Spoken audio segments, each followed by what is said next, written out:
नमस्कार। कार्यक्रम ख़ास मुलाकात में आपका बहुत बहुत स्वागत है। और ख़ास मुलाकात में आज हम आपको एक ख़ास मेहमान से ही मिलवाने जा रहे हैं। और इन ख़ास मेहमान की मैं बात करूं तो मध्य प्रदेश का ये जो उपचुनाव का रण है, इस युद्ध में, इस रण में वो आकर्षण का केंद्र इसलिए हैं कि वो बिना लाग लपेट के सीधे अपनी बात कह देती हैं। राजनीति में जलेबी बनाने का जो अंदाज़ हम राजनेताओं में देखते हैं वो उनके पास नहीं है। वो बहुत सीधी बात कहती हैं, इसलिए उनके बात के कई अर्थ भी लगाए जाते हैं। कैबिनेट मिनिस्टर हैं वो बीजेपी सरकार में। और इसके पहले अगर मार्च के राजनीतिक घटनाक्रम की मैं बात करूं तो वो ज्योतिरादित्य सिंधिया जी की बहुत ही स्टांच सपोर्टर हैं, बहुत ही कट्टर समर्थक हैं। बल्कि आगे बढ़कर वो ये कहती हैं कि सिंधिया परिवार तो उनकी राजनीतिक वल्दियत है, यानी सिंधिया परिवार को तो वो ये मानती हैं कि वो उनके लिए मातृ पितृ तुल्य हैं, माता पिता की तरह हैं। और राजनीति की ABCD उन्होंने यहीं से सीखी है, चाहे वो स्वर्गीय माधवराव सिंधिया हों या फिर वर्तमान में उनके पुत्र और भारतीय जनता पार्टी के सांसद पूर्व केंद्रीय मंत्री ज्योतिरादित्य सिंधिया हों। आप समझ गए होंगे हमारे साथ हैं जो डबरा से चुनाव लड़ रही हैं, इमरती देवी जी हमारे साथ हैं, कैबिनेट मिनिस्टर। बहुत स्वागत करता हूं आपका इमरती जी। धन्यवाद सर, धन्यवाद, बहुत बहुत धन्यवाद। नमस्ते। नमस्कार। सबसे पहले मैं आपसे यही जानना चाहूँगा कि किस तरह से आप देख रही हैं, ग्वालियर चंबल ही चुनाव का सबसे बड़ा केंद्र है। अगर मैं आपसे बहुत सीधा सवाल करूं कि अगर आप ये उम्मीद रखती हैं कि इस चुनाव में भारतीय जनता पार्टी अच्छा प्रदर्शन करेगी तो उसका कारण मुझे बताइए कि क्यों अच्छा प्रदर्शन करेगी, अगर आपका ये दावा है कि वो बेहतर करेगी, जो स्वाभाविक तौर पर होगा ही। जी नहीं, भारतीय जनता पार्टी इसलिए करेगी कि अब भारतीय जनता पार्टी का बड़ा दल हो गया है। बड़ा दल का मतलब जो दल कांग्रेस का था वो भी हमारे पास है और भारतीय जनता पार्टी का तो पूरा दल हमारे पास है ही। तो इसलिए अच्छा काम करना तो डबरा विधानसभा इसलिए विकास चाहती थी। 10 साल से इमरती को विपक्ष में देख रही थी, लेकिन अब विकास तो जब सरकार बनती है तो आदमी विकास की आशा करता है। और कांग्रेस पार्टी ने जब विकास ही नहीं करा, 1.5 साल उनने एक हेड पंप के लिए भी पैसा नहीं दे पाए। 1 लाख रुपए अगर कांग्रेस पार्टी में डबरा में दिया हो तो कहीं भी मैं चुनौती के साथ बात कर सकती हूँ। और भारतीय जनता पार्टी में मैं आई हूँ। कमलनाथ जी का 1.5 महीना पहले खजाना खाली था, 1.5 साल इनका खजाना खाली रहा। अरे वो तो व्यापारी थी कमलनाथ। शिवराज सिंह एक किसान के बेटे हैं, किसान के पुत्र हैं और वो जानते हैं कि किसान की परेशानी क्या होती है। इसलिए भारतीय जनता पार्टी अच्छे वोटों से जीतेगी और हर जगह जीतेगी। ये बताइए कि आपके बयान बड़े चर्चा में रहते हैं। कभी आप ये कह देती हैं कि प्रशासनिक मशीनरी जिताती है चुनाव, हमारे साथ है। कभी आप ये कहती हैं कि झूठे नारियल सिंधिया जी मत फोड़ना, शिवराज जी झूठे नारियल मत फोड़ना। कई बार आप और कुछ दिलचस्प बातें कह जाती हैं। तो ये क्या चक्कर है? लोग कहते हैं कि कई बार आप कहती हैं कि डिप्टी CM बनना तय है आपका। जी क्या मेरा क्या है, मैं आपको बताना चाहती हूँ भाई साहब कि मैं ग्रामीण क्षेत्र से आती हूँ। मैं भी किसान की बेटी हूँ, मजदूर की बेटी हूँ। तो मुझे सच बोलना अच्छा लगता है। लेकिन अगर मीडिया तुम्हारी टोर मरोर के कछु कह दे तो वहाँ में हम क्या कर ले आओ। कछु भी लिख सकती उत्ते पॉइंट काट के वो जो भाषा बोलती है, जो मतलब जनता झूठी सुने। लेकिन आप लोगों को भी करना चाहिए कि सच बोलने वाले का भी साथ मीडिया को देना चाहिए। अब आप देखिए कि झूठे नारियल की बात कहें हम तो हम आपसे एक पहले ही बोल चुके कि इमरती देवी ना तो कभी झूठ बोली और ना कभी झूठ बोले अपने जनता में। इसलिए इमरती देवी 5वां चुनाव लड़ रही, चौथा नहीं 5वां। एक चुनाव में जिला पंचायत भी लड़ी, वो भी 15,000 से जीती थी। तो मैं जनता में मेरी छवि सच बोलने की है, ईमानदारी की है। तो मैं झूठ कैसे बोलूं? मैं नेता तो हूँ नहीं। एक मैं डबरा विधानसभा की परिवार की महिला हूँ और परिवार की महिला का क्या दायित्व बनता है? सच बोलना। अपने लोगों को, युवाओं को, बड़े बुजुर्गों को सच बोलोगी तो हाल ही तो किसी को बुरा लग जाएगा, लेकिन बात बाद में साफ तरीके से उनकी नज़र में आ जाएगा कि हाँ वो सच बोलती है। तो झूठे नारियल नहीं, ये मैंने कहा है। मैं इसको नहीं ये कहा है कि जहाँ भी भूमि पूजन होंगे वहाँ सच नारियल फूटेंगे, झूठे नहीं फूटेंगे। और मैं खुद अपने तरफ से वादा करती हूँ कि सम्मानीय शिवराज सिंह चौहान हमारे सारे के सारे काम 1 साल में तैयार हो जाएंगे। और मुझे उन पर भरोसा है, मुझे भारतीय जनता पार्टी पे भरोसा है कि मेरे सारे के सारे काम होंगे। तो आप ही बता दो जहाँ में झूठ बोलने वाली क्या बात है। और रही आपकी मीडिया की, तो मैंने बता ही दिया कि आप लोग टोर मरोड़ के देते हो, सही सही देना चाहिए, जो मैं सच बोलती हूँ उसको देना चाहिए। जी, तो आप ये कह रही हैं कि आपका मतलब ये था कि जो भी काम के लिए भूमि पूजन हो वो पूरे वास्तविक रूप में सच्चे तरीके से पूरे हों, इसलिए जो भी नारियल फोड़ा जाए वो पूरा अच्छे से परख के, कहीं कोई गलती नहीं हो, जनता के मन में कोई संदेह नहीं होना चाहिए। हाँ, ये मैंने बताया है। और ना मैं झूठे नारियल कभी फोड़ूं और ना कभी फोड़ने दूंगी। सिर्फ मेरी जनता में चाहे कम काम हो लेकिन सच्चाई के साथ काम हो। और माननीय शिवराज सिंह चौहान सच्चाई के साथ, अभी तक उनने 6 जगह नारियल फोड़े तो सच्चाई के साथ फोड़े हैं डबरा में। वो दिख रहा मुझे, वो मेरी जनता को दिख रहा कि मेरे काम चालू हो गए। मैं चाहती हूँ कि बारकरी जिगनिया का नहर 1 साल के अंदर मैं पिछोर क्षेत्र में धान करा के मानूंगी, चाहे कुछ हो जाए। अच्छा, ये बताइए कि डिप्टी सीएम वाला जो बयान आपका था उसका क्या मतलब था? काहे का भाई साहब? जिसमें आपने उप मुख्यमंत्री की बात कही थी कि मैं तो उप मुख्यमंत्री बनने वाली हूँ, ऐसा कहा था आपने? नहीं भाई साहब, वही तो हम कह रहे जी। कि आपके मीडिया टोर मरोड़ के लेती है, कुछ बात को नवर मिर्ची चाहती है तो टोर मरोड़ के लेती है। मैंने ये नहीं कहा था कि मुझे डिप्टी सीएम बनना है, मुझे तो मंत्री भी नहीं बनना है। मैं आज वादा कर रही हूँ, मुझे अगर शिवराज सिंह मंत्री ना बनाए मुझे इसकी खुशी है, लेकिन मैं खुशी चाहती हूँ क्षेत्र की जनता का विकास, मेरी क्षेत्र की जनता का विकास हो जाए। मुझे मंत्री पर का लालच नहीं। एक जगह बैठे थे 10-20 लोग बैठे तो ऐसी चर्चा चलती है घर में, तब हमने कि हम इतने जानते नहीं थे कि हम राजनीति में आएंगे। और एक हम घर की महिला थे, एक किसान की बेटी थे, तो हमें पता ही नहीं था। लेकिन आज इमरती देवी जिला पंचायत का चुनाव जीती, फिर दूसरा विधायक का जीती, तीसरा विधायक का भी जीती, फिर तीसरा विधायक का जीती, 3 बार विधायक का, 1 बार जिला पंचायत सदस्य का जीती हूँ। और कैबिनेट में मंत्री, इमरती जैसी महिला कैबिनेट में मंत्री, तो किस्मत कहाँ ले जाए। कहा तो डिप्टी सीएम भी कोई भी बन सकता है, इमरती देवी भी बन सकती है। तो ये शब्दों को मैंने गलत नहीं कहा, ये शब्दों को सही कहा है कि किस्मत और जनता किसको कहाँ ले जाए ये पता ही नहीं। अच्छा, ये आपने कहा था कि किस्मत और जनता किस नेता को कहाँ ले जाएंगे इस पर कुछ भी कहा नहीं जा सकता है। सही बात है जी। और आपने ये भी कहा कि ये किसी के साथ भी हो सकता है, इमरती देवी के साथ भी हो सकता है, किसी के भी साथ, किसी के साथ कब किसकी किस्मत पलटना है और को कहाँ पहुंच जाए और को कहाँ से कहाँ नीचे आ जाए, मतलब इसलिए मेरा कहना सही है। जी जी जी। ये बताइए कि इस चुनाव में कांग्रेस की तरफ से बिकाऊ और टिकाऊ का नारा, गद्दार का नारा, ये सारी चीज़ें कांग्रेस बहुत ज़ोर शोर से उछाल रही है कि कोई कमी नहीं थी। चाहे ज्योतिरादित्य सिंधिया जी की हम बात करें, उनकी सारी चीज़ें पूरी की जाती थीं। जो मिनिस्टर्स थे कांग्रेस के सरकार में, यानी आप लोगों की तरफ इशारा है, उनकी सारी फरमाइशें पूरी की जाती थीं। लेकिन उसके बाद भी इन लोगों ने, उनका ये भी आरोप है कि धन के आकर्षण में और ऊंची जगह छलांग लगाने के आकर्षण में ये सब कुछ हुआ। ये बिकाऊ और टिकाऊ के नारे पर क्या कहेंगे आप? देखो, कांग्रेस पार्टी खरीदती है तो उसे पता होना चाहिए वो खरीदती है। मैं आपसे वादे के साथ कह रही, कमलनाथ जी से पूछ लीजिए और कई विधायकों से मैं पूछवा दूंगी, वो खुद खरीदते थे। जो भी विधायक थे, हम मंत्री छोड़ के 5-5 लाख रुपए जब महीना देते थे विधायकों को, कमलनाथ जी। और पूछ लिए, मैं वादे के साथ कह सकती हूँ, चाहे किसी से भी पूछ लेना, तो वो खरीदना जानती है। इसलिए वो जनता पार्टी, भारतीय जनता पार्टी को ऐसा समझ रही कि इन्हें खरीद के लिए। हम कोई खरीद के नहीं गए, ना हम कैसे से गए। श्रीमान ज्योतिरादित्य सिंधिया के साथ गए, 22 के 22 जो उनके दल के थे, जो उनके साथ थे, जिनको उन्होंने टिकट दिया था, तो हम श्री ज्योतिरादित्य सिंधिया के साथ गए। खरीदती तो कांग्रेस पार्टी है, मैंने अपनी आंखों से देखा है। मैं इस बात का, मेरे पास सबूत भी है। वो जो विधायक थे उनको 5-5 लाख रुपए जब महीना देती थी और कांग्रेस कार्यालय से उनके पैसा बंटते थे। जी। काय को देते थे?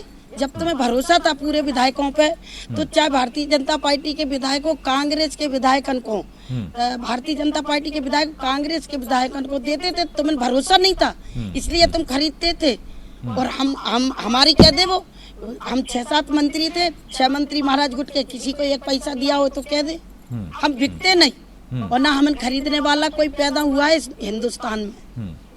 आप बार बार ये बात कहती हैं कि सिंधिया परिवार आपकी वल्दियत है, आप उनको, आपका सब कुछ वो हैं, ये दावा आप बार बार कहती हैं। और हमने ये भी सुना है कि स्वर्गीय माधवराव सिंधिया जी आपको राजनीति में लाने वाले व्यक्ति रहे, जिन्होंने आपको राजनीति में प्रमोट किया। सिंधिया जी से जो आपकी चर्चा होती है, सिंधिया जी कभी आपसे पूछते हैं कि इमरती जी आपने ये क्या कह दिया कि झूठे नारियल मत फोड़ो, या ये कहो, क्या बात होती, या वो आपका उत्साह बढ़ाते हैं? तो वो क्या है, नहीं, सिंधिया जी को पता है कि जो हमारी इमरती बोलती है सच बोलती है, गलत कभी बोलती नहीं। तो मुझे क्यों टोकेंगे मैं?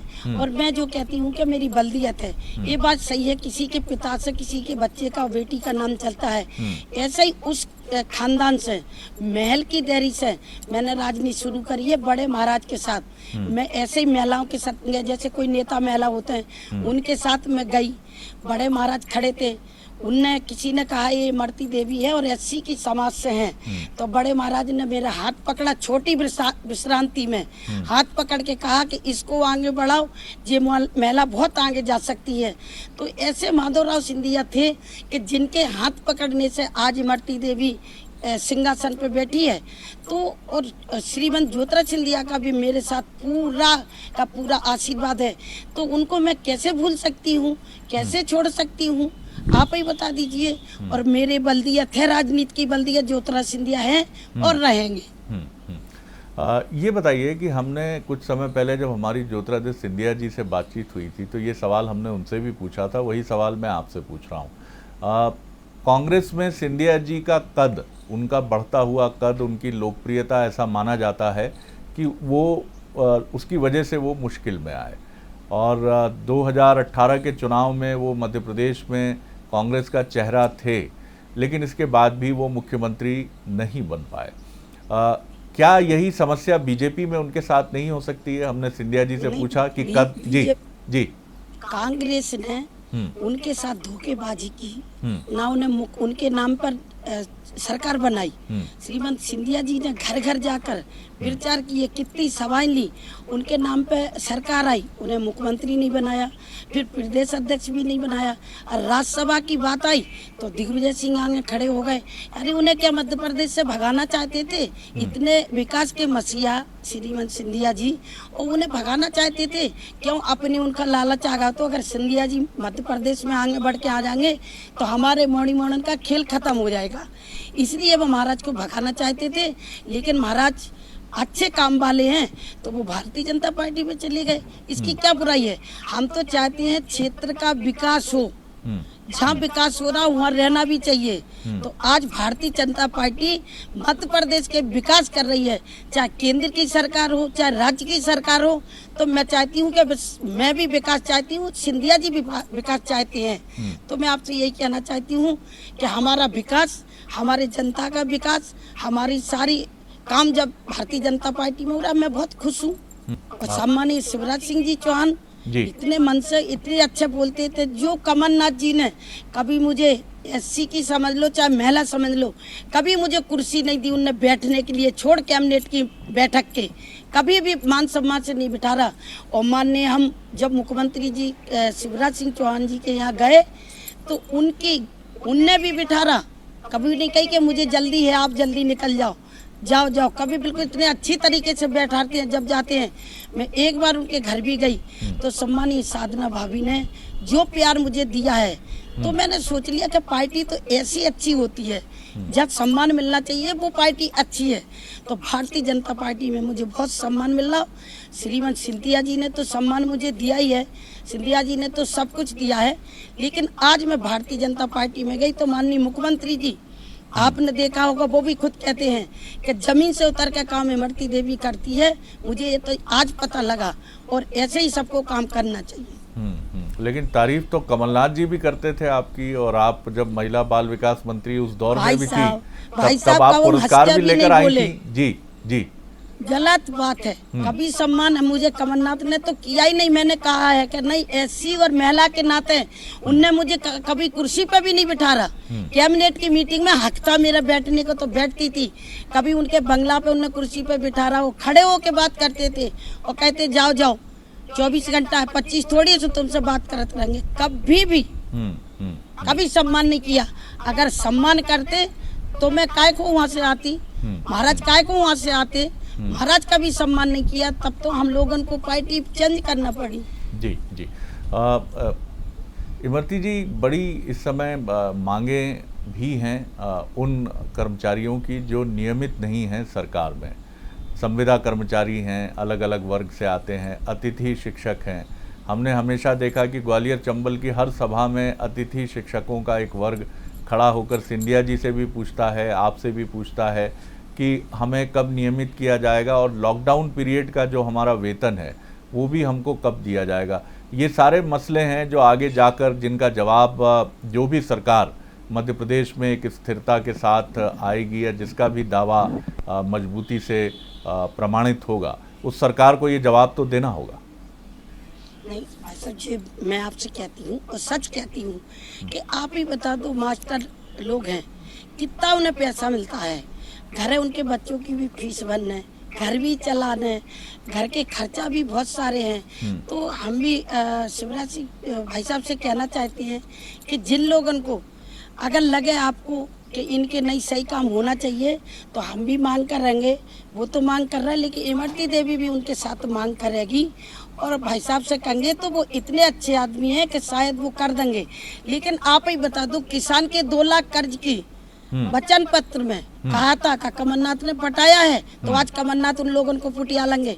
जिस संविदा शिक्षक को पक्के करने की बात करी थी, क्या 1.5 साल में जो कांग्रेस करी, जो भी जो वचन पत्र में है जो कांग्रेस में है, भारतीय जनता पार्टी के में नहीं, लेकिन फिर भी हम अपने नेताओं से बात करेंगे, नेतन से बात करेंगे, उनकी जो मांगे होंगी बात करेंगे, सलूशन करेंगे कुछ ना कुछ। जी, आखिरी सवाल कर रहा हूँ इमरती जी, आपका अपना राजनीति का अलग अंदाज है और विशुद्ध रूप से ग्रामीण और जो बड़ा देखने में हमारे भारतीय ग्रामीण परिवेश का प्रतिनिधित्व भी करता है।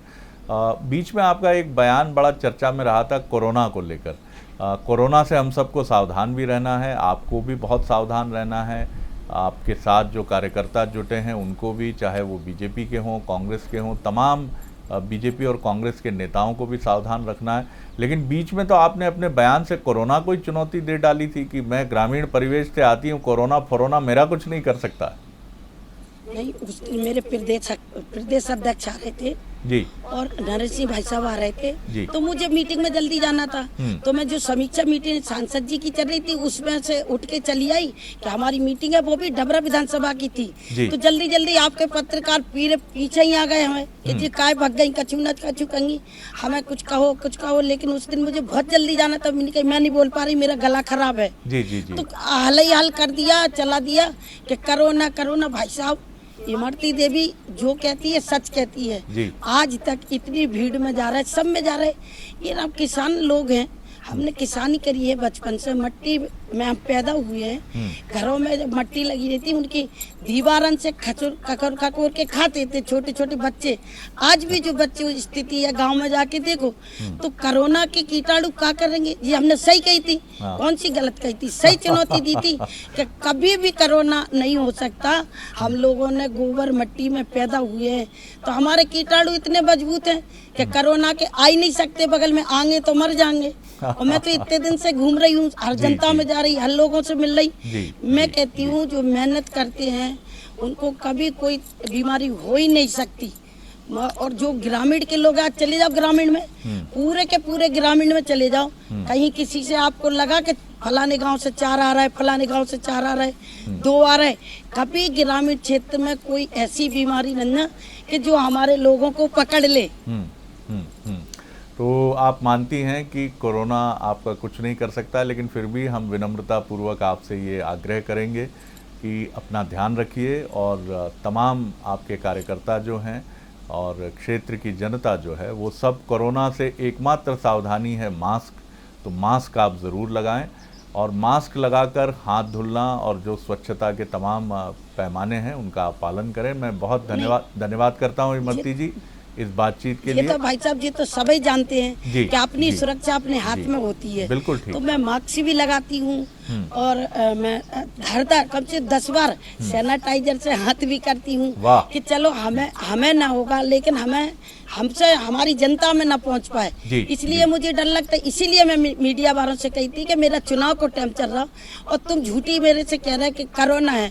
तो आप ही बता दो, मेरी जनता मेरे बगल में आती का? जी, 15 दिन तो जी, मुझे कही थी जिन्हें कोरोना है दूर रहो। जी, और झूठी काय को लिखते हो, काऊ जी, की झूठी जी, काय को कहते हो? जी, जी। नहीं, आपने बहुत बार बार ये बात मीडिया से भी कही है कि एक बार खबर चलाने के पहले बात कर लीजिए, पुष्टि कर लीजिए, और कोई भी खबर आपने ये भी कहा है कि तोड़ मरोड़ कर ना चलाई जाए। चलिए, आपकी इस सलाह को, अच्छी बातें सुनने में मीडिया को भी कोई परेशानी नहीं है, और अच्छी बातें सीखी जा सकती हैं, और वो कोई भी बताए, कोई भी समझाए। बहुत धन्यवाद इमरती जी, आपको शुभकामनाएं आपकी राजनीतिक यात्रा के लिए। अच्छा, बहुत बहुत जी। आपको बहुत बहुत धन्यवाद। तो ये थी इमरती देवी, जो डबरा से चुनाव लड़ रही हैं, कैबिनेट मिनिस्टर हैं, और बहुत साफ तौर पर वो कहती हैं कि सिंधिया परिवार उनके लिए माता पिता की तरह है। स्वर्गीय माधवराव सिंधिया उन्हें राजनीति में लेकर आए, और उन्होंने कहा कि उस समय जब वो एक युवा कैंडिडेट के तौर पर उभर रही थी, सिंधिया साहब ने कहा कि ये राजनीति में काफ़ी आगे जा सकती हैं, इनकी संभावनाएं हैं, इनको राजनीति में आना चाहिए, और वो लेकर आए। और ये सिलसिला ज्योतिरादित्य सिंधिया तक जारी रहा।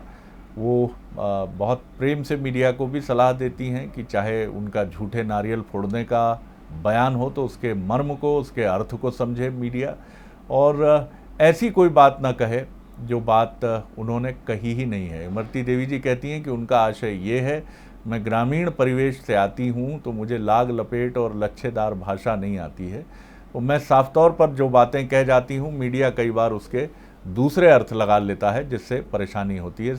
झूठे नारियल ना फोड़ें, इसका मतलब है कि जो भी हम काम कर रहे हैं पूरी सच्चाई से करें, और ये मेरी बात जो है मेरे नेता ज्योतिरादित्य सिंधिया बहुत अच्छे से समझते हैं, और शिवराज जी भी अच्छे से समझते हैं।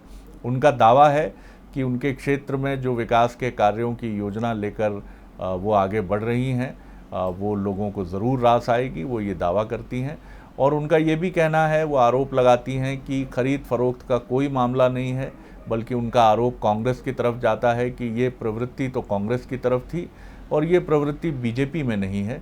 और वो इसको लेकर भी काफ़ी प्रसन्न हैं कि बीजेपी में काफ़ी सम्मान मिला है उन्हें, और वो मुख्यमंत्री शिवराज सिंह चौहान की इसके लिए तारीफ़ करती हैं, और उम्मीद से अपने चुनाव की तरफ देखती हैं। ख़ास मुलाकात में इतना ही। अगली बार एक और विशिष्ट व्यक्तित्व या ख़ास शख्सियत को लेकर आपसे मिलेंगे।